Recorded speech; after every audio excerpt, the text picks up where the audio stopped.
क्या पढ़े थे? आर्कीबैक्टीरिया। आर्कीबैक्टीरिया मतलब ओल्डेस्ट लिविंग ऑर्गेनिज्म।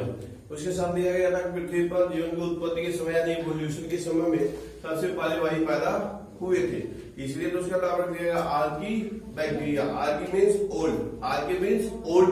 अब बैक्टीरिया समझ ही रहे हैं, सबसे पहले प्राथमिक जो प्रिमिटिव बैक्टीरिया थे उन्हीं को आर्कीबैक्टीरिया कहते हैं। इसके अलावा हम लोग पढ़े थे, क्या पढ़े थे? ओल्डेस्ट लिविंग फॉसिल्स भी लिखा गया था। ओल्डेस्ट लिविंग फॉसिल्स, फॉसिल का मतलब होता है जीवाश्म, फॉसिल का मतलब जीवाश्म। तो जो पहले रह रहे जीव जंतु जो मिलते हैं उन्हीं को जीवाश्म कहते हैं, जिनका अवशेष वगैरह कुछ मिलता है। बात समझ में आएगा? तो बताया गया oldest living fossils, oldest living fossils कहा गया था। तो ये सब हम लोग पढ़े थे आर्कीबैक्टीरिया के विषय में। उसके बाद से आर्कीबैक्टीरिया को का प्रकार हम लोग पढ़े थे, टाइप्स पढ़े थे, टाइप्स लिखे थे। उसमें क्या लिखे थे? मेथेनोजेंस, मेथेनोजेंस यानी methane gas producing bacteria. Symbiosis के साथ सेलुलोज को बदल के मीथेन में कन्वर्ट करने का काम कर रहा था। मेथेनोजेंस के बाद क्या लिखे हो? हैलोफिल्स यानी साल्ट लविंग बैक्टीरिया, ऐसे बैक्टीरिया जो साल्ट वाले क्षेत्र में पाए जाते हैं। और उसके बाद से आपने पढ़ा था थर्मोएसिडोफिल्स, ये पढ़ा था। बात समझ आया? ये सब के सब क्या थे? Types of archaebacteria. ठीक है, अब हम लोग को यू बैक्टीरिया लिखना है। हेडिंग डालेंगे you bacteria, you bacteria, eubacteria. ठीक है, यू बैक्टीरिया। यू का मतलब देखेंगे ईयू, यू का मतलब होता है गुड। यू का मतलब यहां अगर देखेंगे यू बैक्टीरिया तो यू का मतलब होता है good.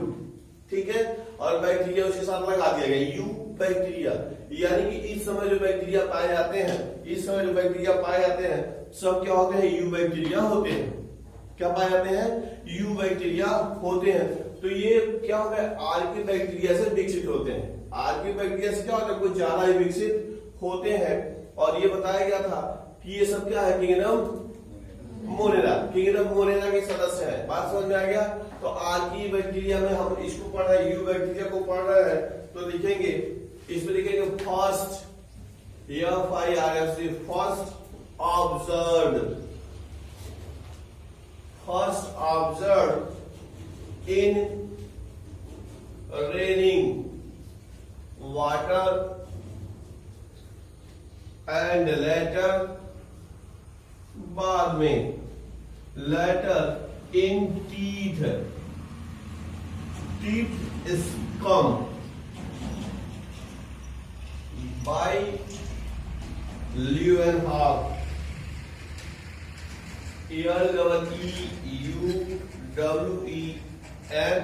Hoek, HOEK, Leeuwenhoek in है 1675 and called animalcules,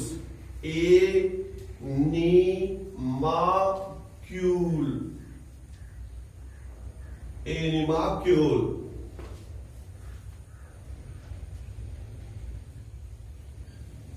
ठीक है, लिखा गया है फर्स्ट ऑब्जर्व, सबसे पहले देखा गया था। ऑब्जर्व देखा गया था, खोजा गया रेनिंग वाटर, बारिश के जल में। इन रेनिंग वाटर, बारिश के जल में देखा गया था रेनिंग वाटर एंड लेटर, और उसके बाद teeth is come, teeth is come. Teeth का मतलब दांत और इसकम का मतलब था खुरचन, दांत को ऐसे खुरच के ऐसे कर देते हैं। बात समझ आया? तो उसमें उन्होंने देखा था, किसने देखा था? ल्यूवेनहॉक ने। किसको देखा था? बैक्टीरिया को। किसको देखा था? बैक्टीरिया को। उसका नाम उन्होंने रखा था एनिमाक्यूल। क्या नाम रखा था? एनिमाक्यूल। किसने रखा था? किसका नाम रखा था? बैक्टीरिया का। किसमें देखा था? Raining water and teeth scum में देखा था। कब देखा था? 1675। किसने देखा था? ल्यूवेनहॉक ने। तो यही बार बार रोटेट करके चीजें बदलती रहती है, टर्म बदलता रहता है, सब चीजें बिल्कुल वहीं पे आती रहती हैं। तो जो भी लाइन आप याद करते चलेंगे, मेमोराइज करते चलेंगे, तो आपको किसी प्रकार की कोई दिक्कत नहीं होगी। तो देखा था कौन? ल्यूवेनहॉक ने। बात समझ में आया?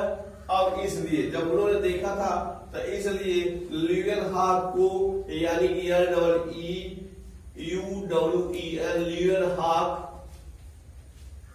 ल्यूवेनहॉक को फादर ऑफ माइक्रोबायोलॉजी कहते हैं। Father of microbiology.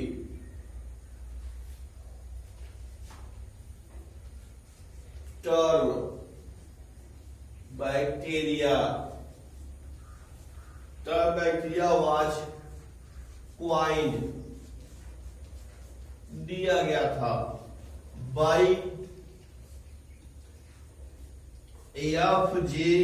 Cohen and Aardvark।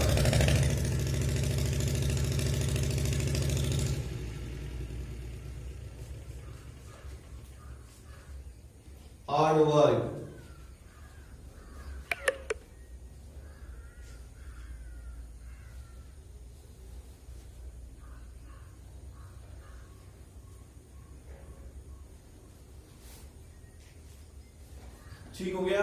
तो क्या हो गया, ल्यूवेनहॉक को क्या कहता है, फादर ऑफ माइक्रोबायोलॉजी। कौन बायोलॉजी? माइक्रोबायोलॉजी। बताया गया था माइक्रोबायोलॉजी क्या है, third main branch of biology. ठीक है, तो इसको कहते हैं माइक्रोबायोलॉजी। तो जो ल्यूवेनहॉक है, कौन है, ल्यूवेनहॉक है, उनको क्या कहता है, फादर ऑफ माइक्रोबायोलॉजी कहते हैं। ठीक है, टर्म बैक्टीरिया वाज क्वाइंड, जो इसको ल्यूवेनहॉक को क्या कहते हैं, फादर ऑफ माइक्रोबायोलॉजी कहते हैं। क्यों करते हैं? क्योंकि बैक्टीरिया को उन्होंने अच्छा काम किया था, खोजा भी था, देखा भी था। कहाँ खोजा था, किसमें देखा था, आपको क्लियर हो गया, बात समझ में आया।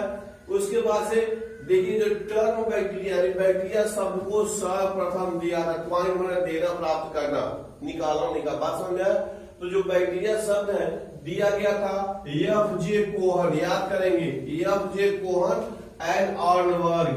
क्या हो गया, आर्नबर्ग और F.J. कोहन नामक साइंटिस्ट ने बैक्टीरिया शब्द का सर्वप्रथम प्रयोग किया था। तो पूछता है, who coined the term bacteria, which one coined the term bacteria.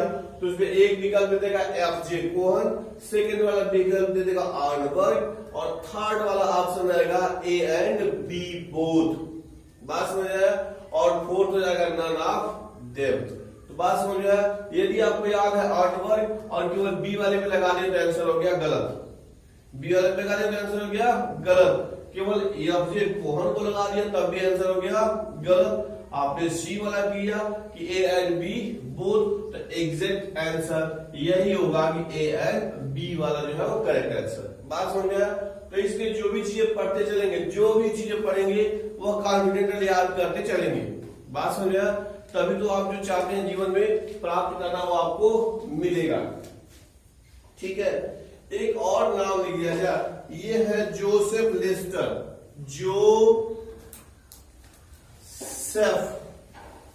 P है जोसेफ लिस्टर है, इज नोन एज क्या कहे जाते हैं, father of antiseptic surgery. Antiseptic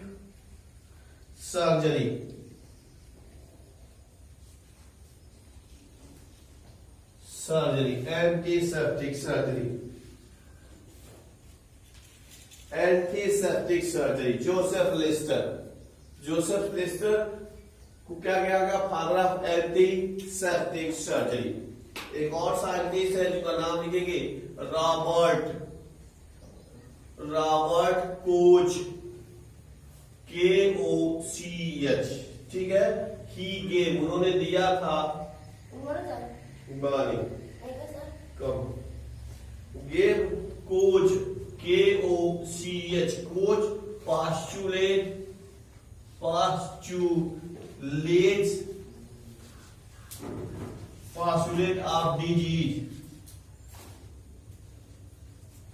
postulate of disease।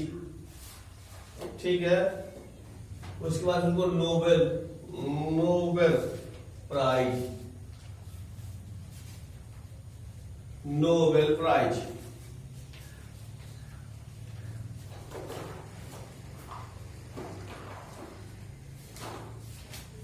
ठीक है, आपने लिखा जोसेफ लिस्टर।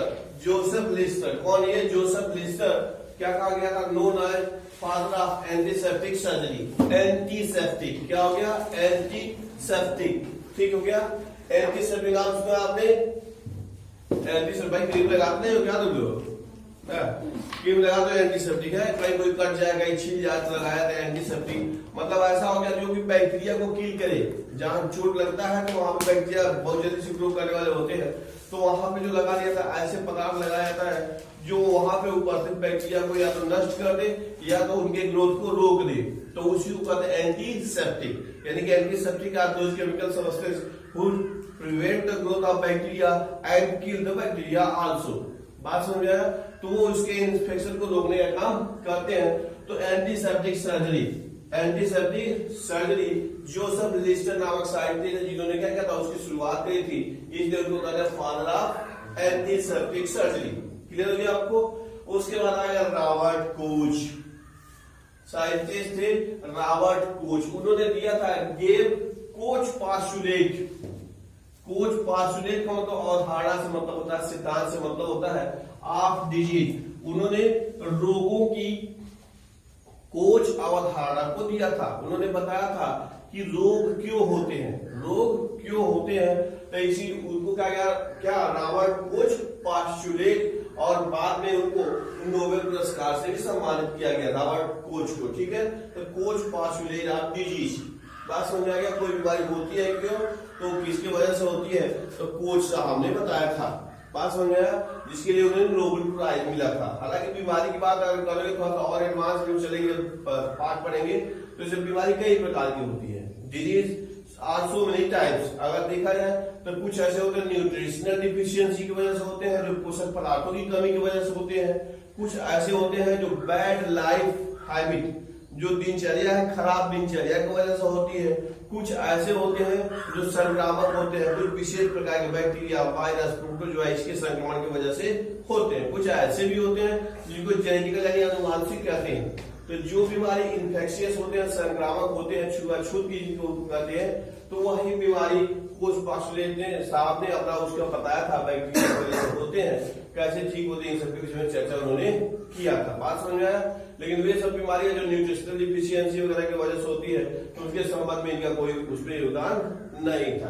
तो संक्रामक बीमारियों के संबंध में रॉबर्ट कोच साहब ने अपना पास्चुलेट दिया था, अवधारणा दिया था। बात समझ में आ गया? तो रॉबर्ट कोच क्या किया था? कोच पास्चुलेट दिया था। किसके संबंध में? डिजीज के संबंध में। किसके संबंध में? डिजीज के संबंध में। तो ये कुछ हिस्टोरिकल अकाउंट था। क्या था ये? हिस्टोरिकल अकाउंट था, जिसके विषय में हम लोगों ने कुछ चर्चा किया। हम लोग पढ़ रहे हैं यू बैक्टीरिया के विषय में। किसके विषय में? यू बैक्टीरिया के विषय में पढ़ रहे हैं, और आगे हम लोग देखेंगे। ये है यू बैक्टीरिया, डालेंगे types, pH types of bacteria. ठीक है, ऑन द बेसिस यानी आधार, बेसिस ऑफ सेप, सेप के आधार पर। किसके आधार पर?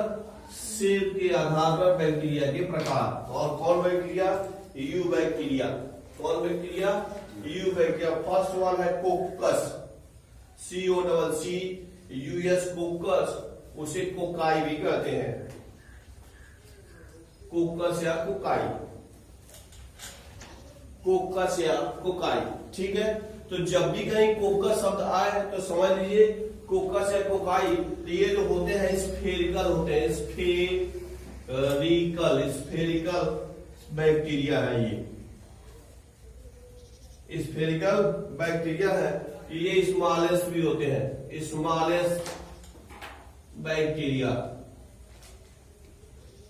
स्मॉलेस्ट बैक्टीरिया मैक्सिमम, साथ में इनके साथ यह भी है, maximum resist maximum resistant bacteria, bacteria भी लिख दिया जाए, बैक्टीरिया। इसमें अगर आप देखोगे एग्जाम्पल में है यानी ईजी, यह Streptococcus pneumonia, Streptococcus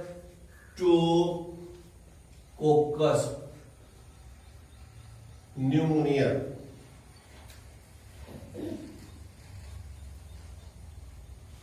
Streptococcus pneumonia,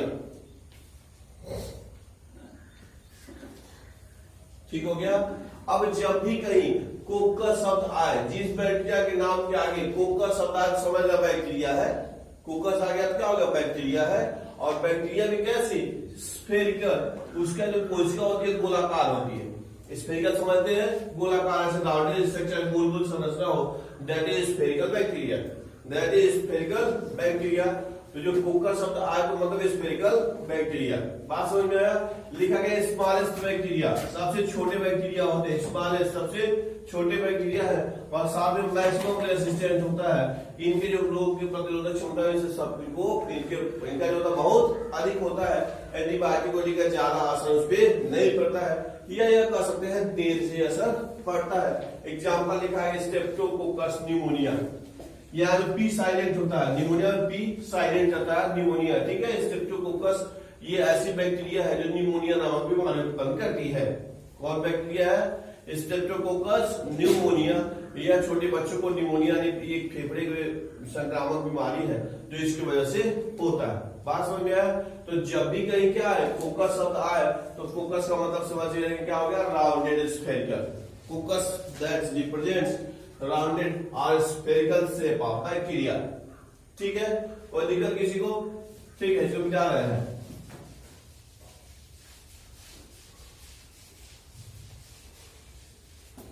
ठीक है, दूसरा वाला है सेकंड वन, इसमें है बैसिलस। दूसरा जो बैक्टीरिया है बैसिलस, बैसिलस या बैसिलाई, बैसिलाई। ये रॉड शेप्ड होते हैं, रॉड शेप्ड बैक्टीरिया,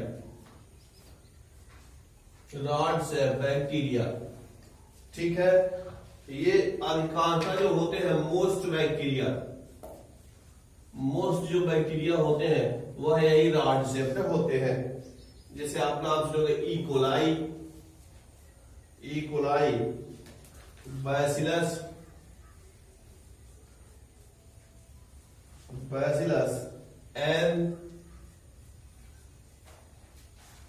एंथ्रासियस,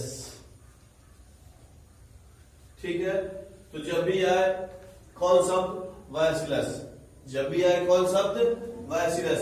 बैसिलस का मतलब इट रिप्रेजेंट रॉड शेप्ड, कैसा, रॉड शेप। जैसे नाम सुनोगे लैक्टोबैसिलस, नाम सुने हो, दूध को दही बताता है, लैक्टोबैसिलस नाम नहीं सुना तो कोई बात नहीं, अब सुन लेना। तो दूध को दही बनाने वाला बैक्टीरिया लैक्टोबैसिलस होता है, ठीक है। तो ये लैक्टोबैसिलस है। तो बैसिलस शब्द आ गया तो मतलब उसका आकार, जब भी बैसिलस शब्द आ जाए तो समझ जाइए उसका आकार क्या है, छठिया काट होगा, ऐसे लंबा लंबा ऐसे होगा। एक कोश की संरचना है ऐसे बैसिलस रॉड से। अगर स्फेरिकल आया, कोकस आया तो ऐसे गोल गोल संरचना होगी। आप आसानी से अपने आप निकाल सकते हैं कि बैसिलस, ठीक है। बैसिलस सिंगल है और बैसिलाई प्लूरल है। इसी तरह कोकस और कोकाई लिखे थे, तो कोकस सिंगुलर शब्द है और कोकाई प्लूरल है। बैसिलस सिंगुलर शब्द और बैसिलाई प्लूरल शब्द है। तो ये ऐसे बैक्टीरिया है जिनका आकार क्या है, रॉड शेप्ड होता है। ई कोलाई और बैसिलस एंथ्रासियस, ठीक है। ये दूसरा हम लोग पढ़े बैसिलस के संबंध में। किसके संबंध में, बैसिलस है, ये एक बैक्टीरिया। अब हो गया ये दूसरा प्रकार। तीसरा प्रकार लिखेंगे हम लोग, इस तीसरा है स्पाइरीलम, स्पाइरीलम, ठीक है। इसी को स्पाइरीला भी कहते हैं, स्पाइरीला भी कहते हैं। ये स्पाइरल शेप होता है, स्पाइरल शेप, स्पाइरल शेप होता है, स्पाइरल शेप होता है। इसमें एग्जाम्पल लिख सकते हैं, एक है स्पाइरुलम, यह है एग्जांपल स्पाइरीलम, स्पाइरम हो गया, स्पाइरम वाल्यूटेंस, एक है ट्रेपोनेमा, ट्रेपनोमा।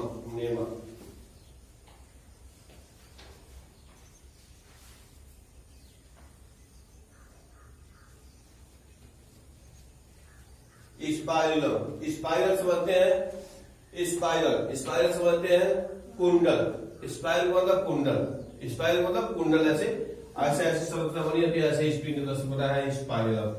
ऐसे बैक्टीरिया जैसा आकार क्या हो, स्पाइरल की तरह से हो, स्पाइरल घुमावदार सीढ़ी देखी ही हो, ऐसे कोई भी घूमता हुआ डीएनए का स्ट्रक्चर पड़े हुए स्पाइरल होता है। ऐसी जो संरचना आती है उसको स्पाइरिलम कहते हैं। तो प्लूरल का स्पाइरिला, एग्जाम्पल आपने लिखा ही है। लास्ट है कॉमा, COMMA, कॉमा या बिब्रियो भी कहते हैं इसको, बिब्रियो, ये comma set, COMMA, comma set, comma set bacteria है। और एग्जाम्पल है विब्रियो कोलेरा, कोलेरी,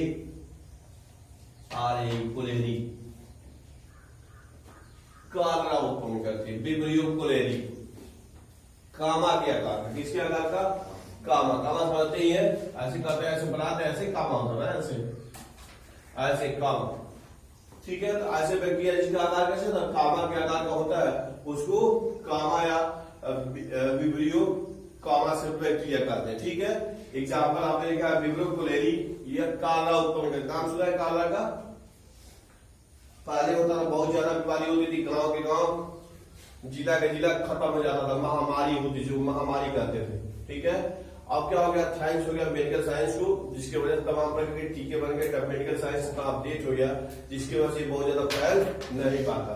तो सुने होंगे अपने घर के जो बूढ़े लोग रहे होंगे, बताते होंगे कैसे होता था, हैजा काला फैलता था, पूरा गांव का गांव, जिला का जिला खत्म हो जाता, दवाई नहीं मिलती थी, बात समझ में।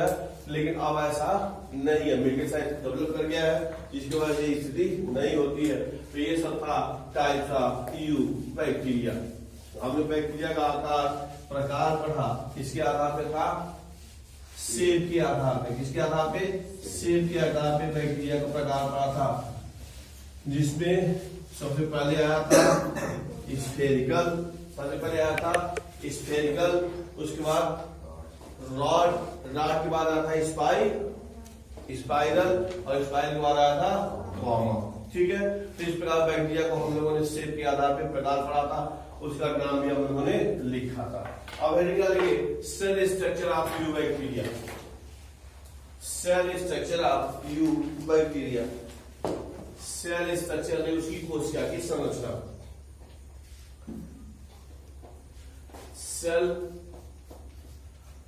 Structure, cell structure of eubacteria, cell structure of eubacteria, ठीक है।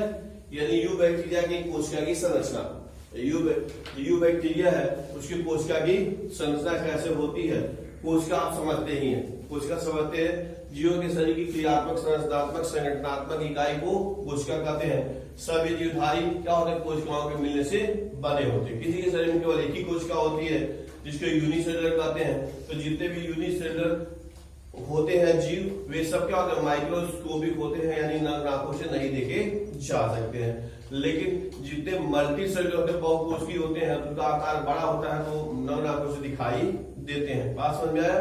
तो ये हो गया cell structure of eubacteria, ठीक है। अगर सबसे पहले देखेंगे तो ऐसे लिख देंगे cell envelope, cell envelope, cell envelope, envelope पर जान ही रहे हैं क्या कहते हैं उसको, लिफाफा, इनवेलप है लिफाफा। तो बैक्टीरिया की कोशिका के चारों तरफ कुछ संरचना पाई जाती है, तो उसी को सेल इनवेलप कहते हैं, सेल इनवेलप कहते हैं। अब अगर सेल एनवेलप की बात करेंगे तो इसमें ऐसे लिखेंगे ऐसे लिखेंगे आउटर, सबसे बाहर की ओर जो होता है एनवेलप में, इसको कहते हैं ग्लाइकोकाक्सी। ये है ग्लाइकोकैलिक्स, ग्लाइकोकैलिक्स। ये क्या होता है? स्लाइमी, SLI, स्लाइमी लेयर होता है, स्लाइमी लेयर होता है। और ये जो बना होता है ग्लाइकोकाक्सिक जो होता है, ये होता है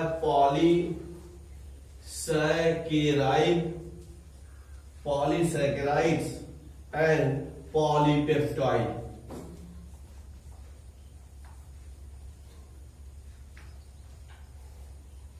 ठीक है, और यही जो होता है कैप्सूल फॉर्मेशन, कैप्सूल फॉर्मेशन। ठीक है, अब देखेंगे जैसे क्या हो गया, इसको समझते चलेंगे। हम लोग जो लिखते हैं 60 कोशिश करते हैं कि 60 नोट्स की तरह से हो। किताब को पढ़ेंगे तो पूरा आसपास लाइन लाइन लिखा रहेगा और हम लोग मिलकर करते हैं जो शब्द बता के समझा के आगे चलते हैं। 60 नोट हो जाता है। बात समझ आया? बाकी डिटेल में तो किताब में मिलेगा ही आपको, लेकिन वो भी क्या होगा, एक किताब में किसी भी आपको नहीं मिल पाएगा। ये जितने नोट्स बनाया गया है वो कई किताबों को पढ़ के और उसके हिसाब से बनाया गया है, ताकि हर चीज टर्मिनोलॉजी जो आपके एनसीईआरटी की बुक में है वो समझ। किसी एक किताब को पढ़ेंगे तो सारी चीजें नहीं मिलेंगी। बात समझ आ गया? तो सबसे पहले लिखा गया जो इनवेलप होता है, इसका लिफाफा कहते हैं, आउटर जो लेयर है वो भी क्या होता है, सबसे बाहर जो वाला होता है वो कई चीजों से मिलकर बनाया जाएगा। सबसे जिसका इनवेलप होता है, इनवेलप का सबसे बाहरी वाला भाग होता है, जिसको क्या कहते हैं, ग्लाइकोकैलिक्स कहते हैं। क्या कहते हैं? ग्लाइकोकैलिक्स। अब बात आती है कि ग्लाइकोकैलिक्स क्या है, तो यूबैक्टीरिया के सबसे बाहर की ओर पाया जाने वाला परत होता है। क्या होता है? ग्लाइकोकैलिक्स क्या है? यूबैक्टीरिया के सबसे बाहर की ओर पाया जाने वाला परत है। अब ये क्या होता है? स्लाइमी, स्लाइमी मतलब चिपचिपा, स्लाइमी मतलब चिपचिपा लेयर होता है। इसीलिए तो बैक्टीरिया जहां भी जाएगा उससे चिपक जाएगा, वहीं रुक जाएगा, ग्रो करने लगेगा। बात समझ में आया? तो स्लाइमी लेयर होता है, चिपचिपा लेयर होता है। और बात आती है कि जो अभी ये प्रश्न पूछेगा ग्लाइकोकैलिक्स जो होता है, जो यूबैक्टीरिया की आउटर लेयर है, वह किससे मिलकर बना होता है? नंबर 1 विकल्प पॉलीसैकेराइड, नंबर 2 विकल्प पॉलीपेप्टाइड, नंबर 3 क्या हो गया? A and B, A and B. तो अगर आप तीसरा वाला करेंगे तो सही है और पहला दूसरा करेंगे तो गलत। बात समझ में आ गया? तो ये हो गया glycocalyx, outer layer of eubacteria. क्या करता है? अब ये देखो बात है, कैप्सूल फॉर्मेशन करता है। कैप्सूल फॉर्मेशन, कैप्सूल फॉर्मेशन का मतलब समझो कि जैसे क्या होता है, जो बैक्टीरिया होते हैं तो नुकसान करने वाले होते हैं। क्या होते हैं? नुकसान करने वाले होते हैं, रोग उत्पन्न करने वाले होते हैं। तो जब कोई डॉक्टर एंटीबायोटिक देता है, एंटीबायोटिक देता है, तो बैक्टीरिया क्या करेगी, अपने चारों तरफ एक लेयर बना लेती है, कैप्सूल बना लेती है, और उस लेयर पर किसी भी एंटीबायोटिक का असर नहीं होता है। बात समझ में आया? तो इसीलिए जब भी कोई भी बैक्टीरियल बीमारी हो और जब डॉक्टर कहता है कि ये 3 दिन की दवा है, 6 दिन की दवा है या 10 दिन की दवा है, तो उतना दिन आपको रेगुलर खाना है।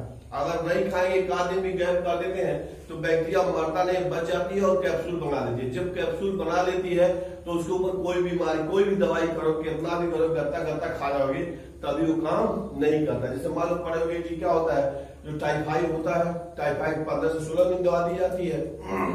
टीबी हो जाता है तो 6 महीना दवा दी जाती है। अगर एक भी दिन कोई अगर जाने अनजाने गलती से भी छूट जाती है तो उसको कैप्सूल बना देती है बैक्टीरिया और फिर वो मरती नहीं है। फिर बाद में और ज्यादा दवाई खाने की जरूरत पड़ती है, और यह भी हो सकता है कि दवाई का असर भी न हो, तो वो बीमारी ठीक नहीं होगी। इसलिए बैक्टीरिया जो भी बीमारी होती है, तो जो डॉक्टर जितने दिन की दवा सजेस्ट करता है उतना दिन खाना ही खाना। ठीक है, बात समझ में आ गया? तो इसलिए ये कैप्सूल फार्मिंग का काम करता है, प्रोटेक्ट का काम करती है। ठीक उसी प्रकार से मान लो तुम घर से जा रहे हो, एक आए पानी बरस लेगा, एक आए पानी बरस लेगा तो भीग जाओगे भाई, कहीं जा रहे हो भीग जाओगे। लेकिन वही जैसे जब तुम घर से जैसे निकलने ही वाले थे, पानी बरसने लगा, तब तुम क्या करोगे? छाता ले लोगे या रेनकोट पहन लोगे। तो छाता या रेनकोट लेकर पहन जब निकल जाओगे तो पानी का कोई असर नहीं होना। तो वही दशा है, जब एंटीबायोटिक खाते हैं तो पूरे डोज के बराबर खाना चाहिए। आउटर लेयर को आपने कहा था ग्लाइकोकैलिक्स। बात समझ में आया? अब देखो दूसरा, देखो सेल वॉल, सेल वॉल कोशिका भित्ति पाई जाती है। सेल वॉल दूसरा लेयर है, सेल वॉल। ये जो होता है mainly polypeptide, mainly polypeptide, peptidoglycan, peptidoglycan, ठीक है। मेनली किस लिखा गया है, पेप्टाइडोग्लाइकॉन से मिलके बना होता है सेल, ठीक है। और लिख सकते हैं ये जो ग्राम पॉजिटिव जो सेल वाल होता है, थोड़ा सा लिखिए सेल वाल, ऐसे लिख दिए बता रहे हैं, सेल वाल सिंगल लेयर,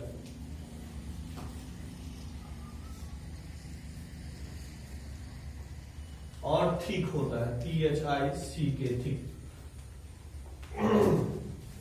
और ग्राफ जो है निगेटिव है, इसका जो सेल वाल होता है, cell wall double layer,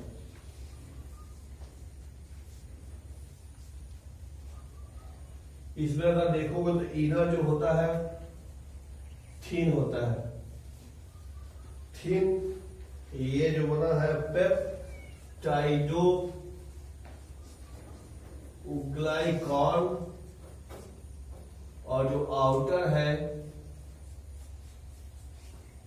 thick होता है, आउटर होता है थिक होता है, और ये बना है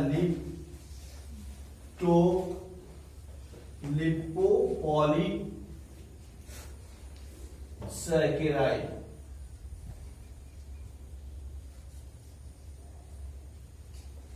लिपोपॉलीसैकेराइड,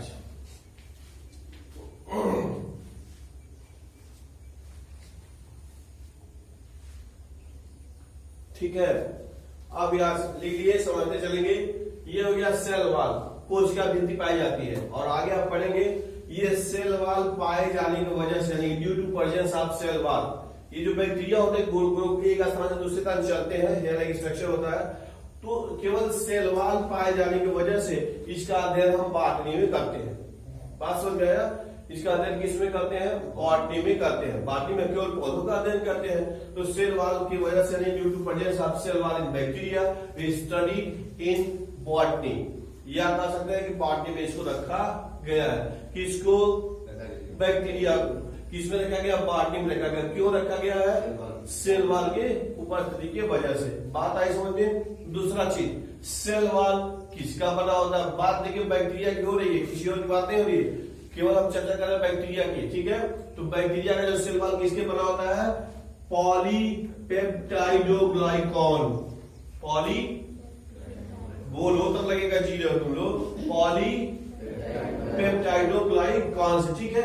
अब आगे हम लोग पढ़ेंगे जो बैक्टीरिया होते हैं वो दो प्रकार के होते हैं, एक ग्राम पॉजिटिव बैक्टीरिया करते हैं, ग्राम निगेटिव बैक्टीरिया करते हैं, ठीक है। तो अब जो ग्राम पॉजिटिव बैक्टीरिया है, कौन बैक्टीरिया? पॉजिटिव धनात्मक। तो ग्राम पॉजिटिव बैक्टीरिया का जो सेल वाल होता है वह सिंगल लेयर का होता है। अब सोचो difference in cell wall of bacteria.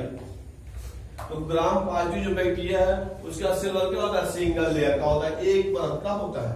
अब एक परत का होता है, साथ ही साथ क्या लेगा? थिक यानी मोटा होता है, ठीक यानी कि मोटा होता है। जबकि ग्राम निगेटिव बैक्टीरिया, माइनस मतलब ग्राम निगेटिव बैक्टीरिया सेल वाल जो होता है डबल लेयर का होता है। सोचो, अब दे देगा cell wall of gram positive bacteria, gram negative bacteria is similar हो सकता है, डिसिमिलर हो सकता है। बात समझ यार, डिसिमिलर है भाई। ग्राम पॉजिटिव में single cell, gram negative double cell, double layer का सब, ठीक है। अब इसमें भी देखिए जो डबल लेयर है, जो अंदर वाला लेयर है कैसा है? थिन है, पतली होती है। ग्राम निगेटिव बैक्टीरिया जो इनर वाला लेयर क्या होता है? थिन होती है, पतली होती है, और ये बनाता पेप्टाइडोग्लाइकॉन, आप जान ही रहे हैं। जो आउटर वाला होता है, बाहर वाला होता है, क्या हो गया? ठीक हो गया, मोटा हो गया। बाहर वाला क्या होता है? मोटा होता है। किसे मिलकर बना है? लिपोपॉलीसैकेराइड, और लिपोपॉलीसैकेराइड से मिलकर बना। बात समझ आ गया? और पहला लिखा पेप्टाइडोग्लाइकॉन से मिलकर बना होता है।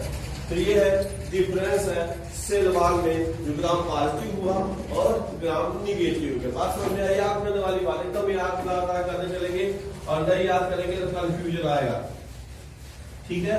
और तभी कहेंगे अरे राम ये सवाल या पता नहीं कहां से पूछ देता है, ठीक है। सारे सवाल सीमा के अंदर के ही होते हैं, कई सीमा से बाहर के नहीं होते हैं। अब ये डिपेंड करता है आप उसी को कितना पढ़े हैं।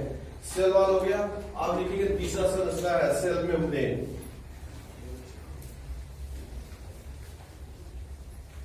सेल मेम्ब्रेन, ठीक है, ये बना होता है लिपो प्रोटीन, ये बना हुआ है लिपिड प्लस प्रोटीन का, और ये यूनिट मेम्ब्रेन होता है, यूनिट मेम्ब्रेन। अब यूनिट मेम्ब्रेन क्या है आगे हम लोग समझेंगे। यूनिट मेम्ब्रेन लिपोप्रोटीन का होता है, यानी लिपिड और प्रोटीन से मिलकर बना होता है, ठीक है। अब ये हो गया सेल। दूसरा हम पढ़ेंगे साइटोप्लाज्म। साइटोप्लाज्म, इसमें क्या होता है, membrane bound organelles of cell.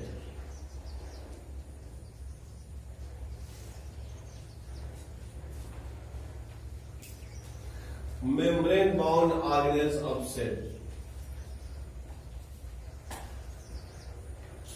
Membrane bound organelles of cell, यानी कोशिका जो झिल्ली से घिरी हुई संरचना होती है, आगे हम लोग पढ़ेंगे कि जो प्रोकैरियोट यूकैरियोट होते हैं तो क्या अंतर होता है। अभी 9th में ही है, शुरू में है, इत्तेफाक से हम लोग शुरू करेंगे 9th वाला, तो उसमें आप पढ़ लेंगे, या फिर ऐसे पढ़ेंगे तो और डिटेल हम लोग पढ़ेंगे। बात समझ में आया? तो इसमें क्या होगा, मेम्ब्रेन बाउंड स्ट्रक्चर, जो झिल्ली से घिरी हुई जो संरचना होती है वो नहीं पाया जाता है किसके, इसके साइटोप्लाज्म में। इसीलिए तो हमें बताए थे, क्या बताए थे, प्रोकैरियोट और यूकैरियोट। ये जितने भी है सबके सब क्या है, प्रोकैरियोट्स है।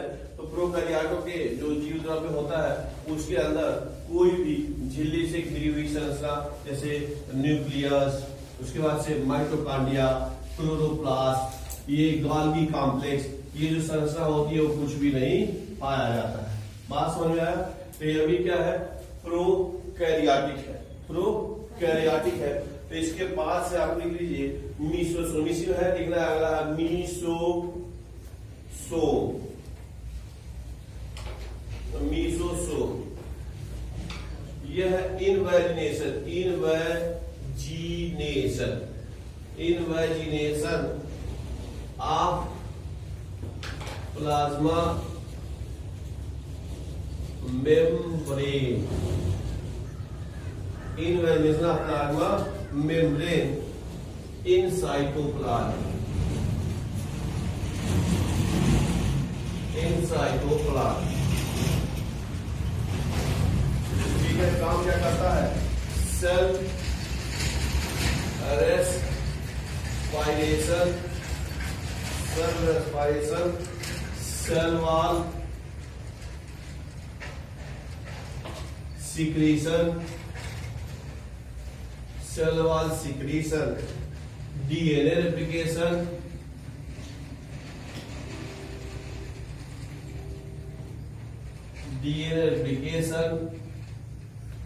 सेल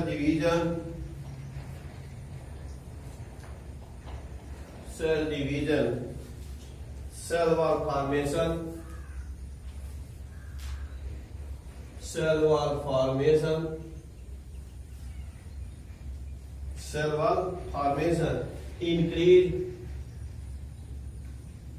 इंक्रीज बढ़ाता है ऑफ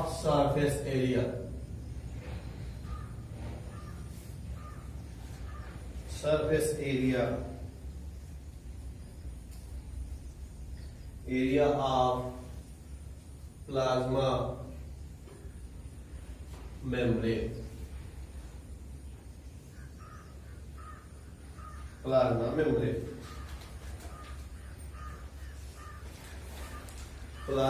मेम्ब्रेन।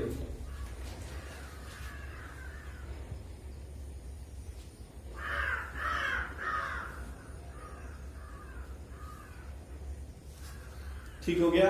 आपने ये देखिए इनवाइजिनेशन, वाइजिनेशन का मतलब होता है फोल्ड, मीनिंग समझेंगे। वाइजिनेशन का मतलब होता है फोल्ड, इन माने अंदर, वही बाहर जो होता है एक्स वेजिनेशन कहते हैं। मान लो प्लाज्मा मेम्ब्रेन है, ऐसे संरचना है, ऐसे हो जाती है, ऐसे हो गई, ठीक है। तो ये कोशिका के अंदर हो गया, इसको इनवेजिनेशन कहेंगे। और यही अगर ऐसे बाहर की ओर हो गया तो एक्स वेजिनेशन कहेंगे। एक्स मैंने बाहर, एक्स मैंने बाहर, इनका मतलब अंदर, इनसाइड, ठीक है। तो जो प्लाज्मा मेम्ब्रेन होती है वो अंदर की ओर मुड़ जाती है,